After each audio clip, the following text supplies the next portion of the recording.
airplane flies over oceans and spans continents. It has conquered distances and made the people of all the world next-door neighbors.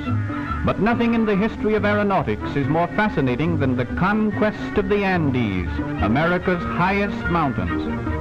Only a few years ago, it was an adventure to cross the rugged masses of Earth which made two separate worlds of the Eastern and Pacific republics of South America. But today, one of these luxurious airliners makes the trip from the capital of Chile to Mendoza, Argentina in exactly 1 hour and 5 minutes. An hour and 5 minute unforgettable scenes.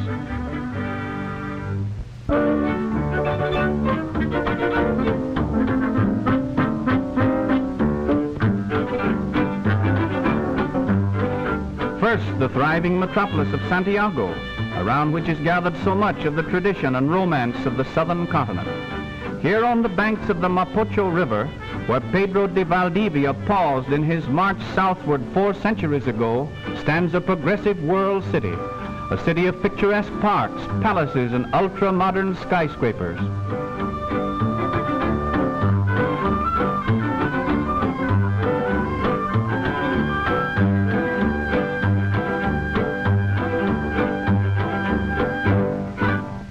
Just as the historic hill Cerro San Cristobal slips beneath our wings, the mighty mountains loom before us, their fantastic peaks sprinkled with snow, while the radio operator keeps in constant touch with the weatherman on the ground.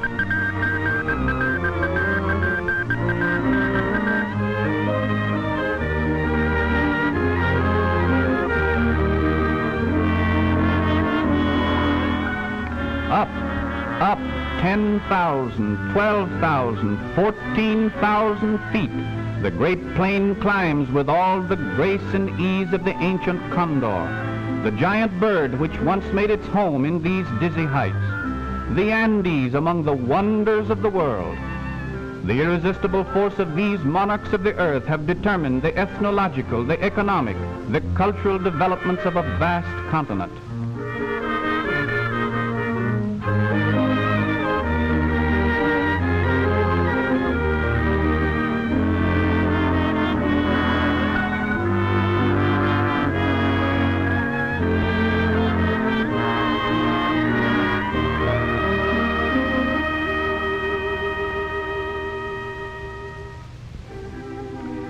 Here in the spacious cabin of our plane, with all the comforts and conveniences of a Pullman car and the vigilant services of the purser, we have nothing to do but enjoy this stupendous spectacle beneath us. Although we're 2.5 miles high, there's heat to protect us from the cold of this upper world. Oxygen tubes are handy, but we have no need for them. And there are no uncertainties in the cockpit either, for the pilot has been told just what to expect ahead. From a weather station here in the very heart of the peaks, scientific observers report conditions every few minutes. As we approach, they release a balloon to determine the exact velocity of the wind. Science and religion side by side.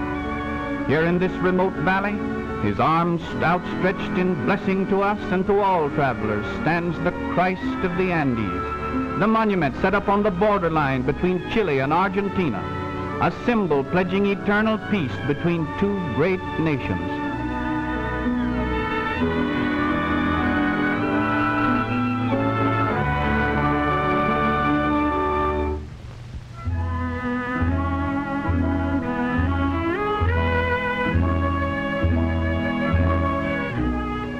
At times, as we slide through these great passes, the plane seems suspended in midair, and the mountains appear close enough to touch. But our speed is nearly 3 miles a minute, and the mountains are miles away. And here is the queen of all American peaks, Mount Aconcagua, rising bleak and forbidding 23,098 feet above the continent.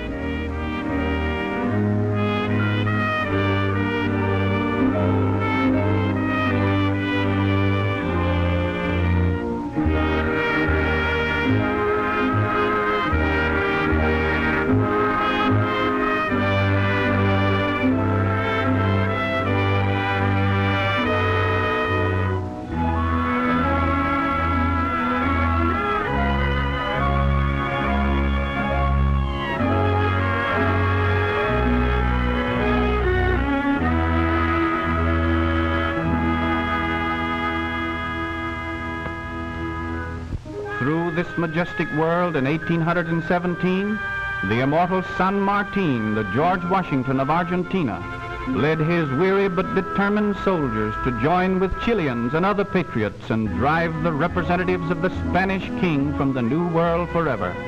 On foot and on muleback, they climbed these craggy wastes, spurred on by an unfaltering faith and courage. They toiled and suffered.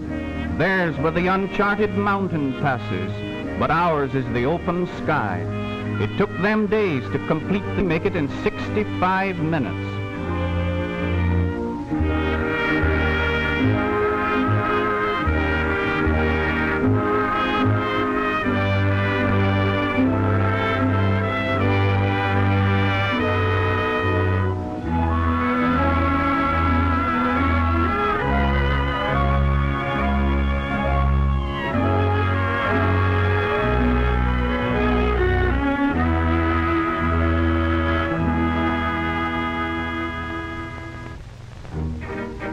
2,000 times the pilots and radio operators of the Pan American Grace Airways have made this crossing. Conquistadores they, just like the soldiers who dominated the same scene more than 100 years before.